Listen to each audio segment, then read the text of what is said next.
What's up, dudes? HW here. How you doing? Man, I'm just sitting around thinking. I've been kind of on this little 335 journey, and I had a great one. I had a vintage one that I loved for a long time. It was a '66 Trini Lopez, and I sold it because I was worried about it getting broken. I didn't play it out anymore, and I was kind of just going on to something else. And I didn't look at 335s for a long time because I felt like I had the best one. And I think in a lot of ways I did. But I did find this guitar, which I bought from my buddy Daniel. It's a beautiful 335 Custom Shop 64 model. And I've named it Yona or Dove, which, because I put this dove on it. I just thought that was appropriate. And man, let me tell you, as a certified tone junkie, I have owned a lot of gear over the years. When I was a young man, I used to just buy gear like crazy. I'd go on Craigslist and I just bought and sold, bought and sold, bought and sold. And I actually made good money doing that. And I mean good money. I mean, for the time I made good money, right? It's kind of like one of those paperclip trading things. You trade a paperclip into a house by trading like 100 times or something. I was doing stuff like that. You know, it was like I was trading, I was buying, I was selling. I'd buy, you know, some Boss pedals for 30 bucks. I'd flip them for 40. I'd buy stuff for 50, sell it for 70, right?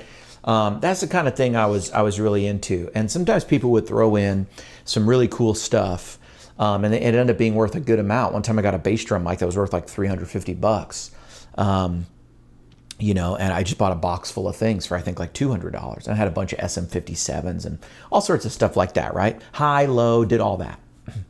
And during that time, I really was motivated by just wanting to try a ton of gear. I just wanted to know what all the gear was about. How did a PV Classic 30 sound? How did a vintage Marshall sound? I wanted to hear and get to know it all. And at the time, you could pick up like Silverface Fenders for like 550 bucks, you know, was like top of the top. You know, you could haggle people down to like 400 and stuff on some of these older amps.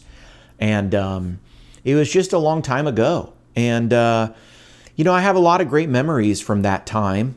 And it feels now like stuff was real cheap, and at the time I could hardly afford any of it. You know what I mean? I had some crummy job, and there were amps that I sold that I wish I still had. My first vintage amp was a Bandmaster Reverb TFL 5005D, and I sold it to pay my girlfriend's rent. You know, and she's now my wife, so it was a good trade, right? And when I was going to ask her to marry me, I didn't have any money. I never had any money, right? I always had some gear. One time I remember buying a Mesa amp and a PRS at a Guitar Center. I'd sold a bunch of stuff, got this, and the guy carried it out. And I was getting into my crummy Toyota Corolla, and the guy just laughed when I said, it's this one right here. He just laughed, audibly. He just laughed. And I knew what he was laughing at. The gear that I had just purchased was probably worth more than that car at that day. You know what I mean? So it told the guy all he needed to know about me, you know? And, but it really taught me something. At the time, I didn't need any of that gear, and I don't need most of this today. Today I make profiles and captures and IRs, and that's what I do now. That's a little business I have with Tone Junkie. And, you know, at the end of the day, gear, the point of gear is just to inspire. It's to make you want to play it. There's a utility value in like having 6 strings that you can tune up and stay in tune, and the pickups make them make a sound, right? And an amp means you can be heard. But that's not really the point. That's not why I bought this guitar, right? Look at this thing. It is beautiful. And that's part of the inspiration, right? It's like you want to pick it up and play it when it speaks to you. And you need something that speaks to you so that you can just, it's a joy to sit there and pick up and just get lost in the sound. Just get lost in the tone. You know what I'm saying?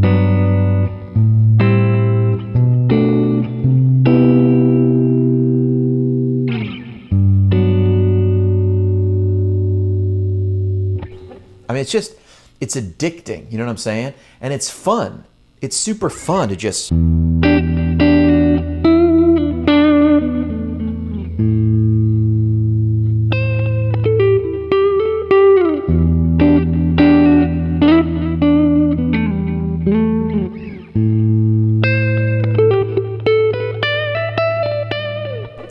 It's fun to just sit down and go, okay, what do I hear there? I hear minor.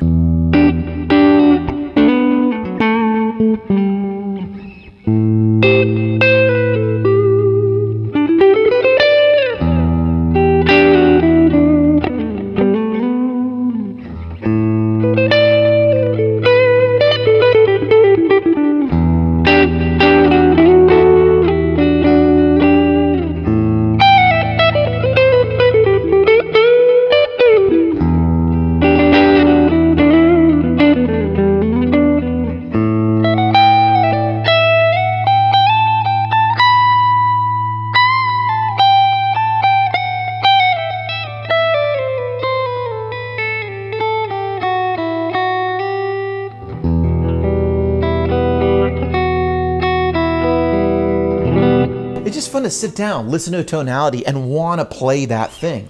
And that's really what I've been experiencing with this guitar right here. And it's funny because you go online and you read specs about stuff, and it starts to make everything seem the same, right? Like, oh, you can just get a 335 from Gibson. You can just get a Les Paul from Gibson. You can just get one of those. I heard those Squiers are really good. But we all know what it's like to get one and really and feel something for it. You know what I mean? Case in point, I bought several 335s. This is the one I landed on after I sold my vintage one.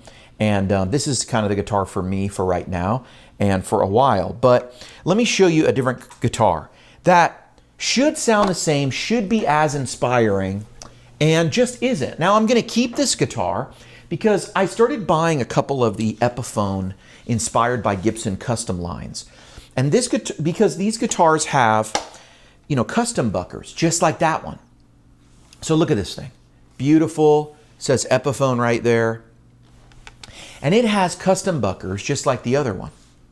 It should sound about the same, right? I mean, I'm a believer that construction of the guitar means something. But these are both hollow bodies. This one has an ebony fretboard. That one has a different fretboard. I'm not such a believer that I'm like, this should have a massively different tone because of the fretboard. I don't think so. I think actually they should be very similar. And what I've noticed is all these Epiphones sound the same. This one has ebony, those ones don't, or some other ones. I'm not even going to play for you the other ones because this is the only one kind of worth its salt, if you ask me.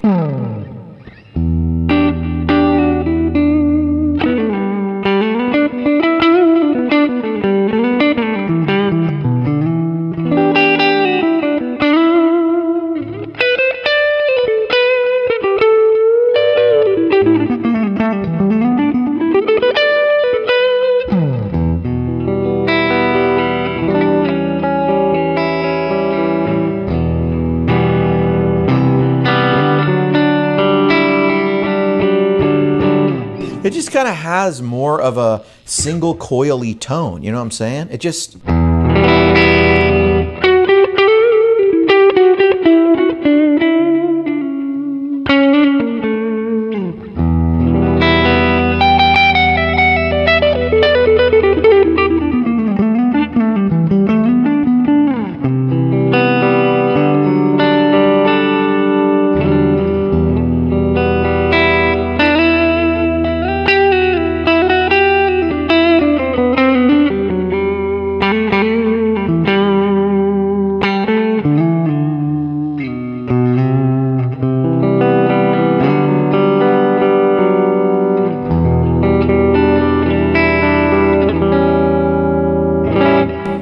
It's different, man. It's different. The bridge.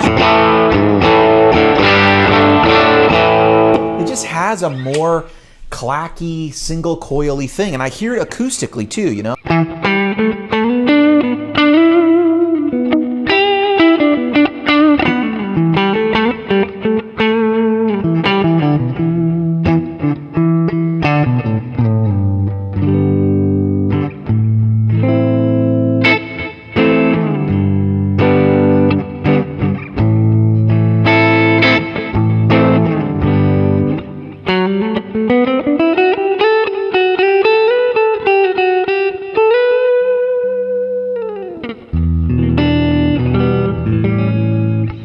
it's a great guitar. It is a great guitar. There is nothing wrong with this guitar. But this one just, this other one just kind of inspires me. Gosh, the feel of the neck, the feel of this, like I just, even looking at it, I just look down at it and I just hear something different. You know what I mean? I don't know. Do you hear it?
I don't know, man.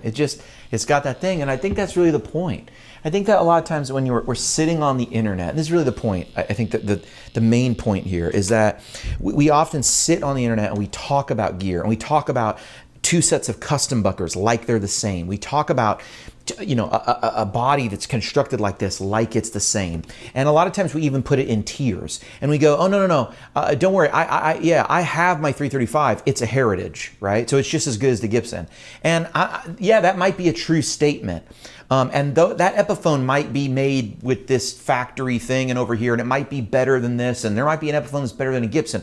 I'm not saying anything about brand or anything. What I'm saying is, when you are inspired, that thing is worth its weight in gold, I think, because that's the most fun I ever have on guitar. And that's the thing that makes it fun to keep going. And I'm even just looking down at this camera angle right here and just going, my God, that's a beautiful guitar. That's a beautiful guitar. And that's what it's all about. That's what it's all about. So in this like YouTube world of like this spec and that spec and the manufacturer's doing this year and that's, it's like, don't lose the thing. The whole point is that you get that feeling and you are just inspired.